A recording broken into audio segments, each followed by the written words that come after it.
Ang mabuting balita ng Panginoon, ayon kay San Lucas.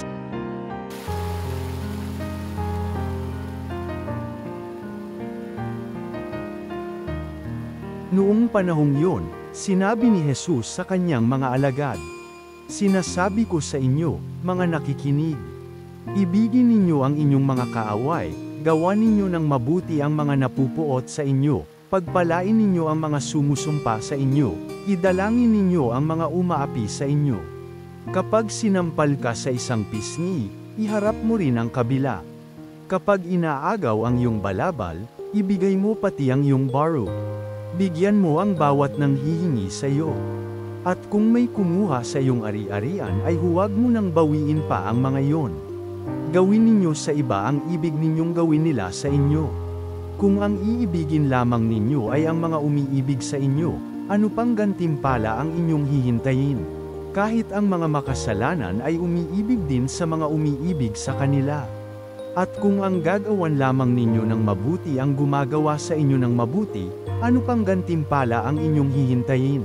Kahit ang mga makasalanan ay gumagawa rin ito. Kung ang pahihiramin lamang ninyo ay ang mga taong inaasahan ninyong makababayad sa inyo, ano pang gantimpala ang inyong hihintayin?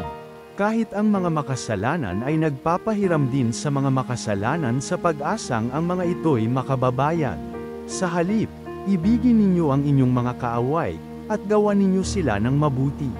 Magpahiram kayo, na hindi umaasa ng anumang kabayaran. Sa gayon, malaking gantimpala ang tatamuhin ninyo, at kayo'y magiging mga anak ng kataas-taasan. Sapagkat siya'y mabuti sa masasama at sa mga hindi marunong tumanaw ng utang na loob. Maging mahabagin kayo gaya ng inyong ama.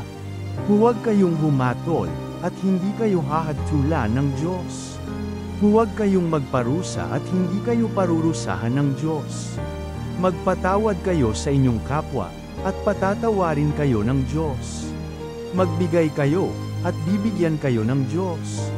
Hustong takal, siksik, liglig, at umaapaw pa ang ibibigay sa inyo. Sapagkat ang takalang ginagamit ninyo sa iba ay siya ring gagamitin sa inyo. Ang mabuting balita ng Panginoon.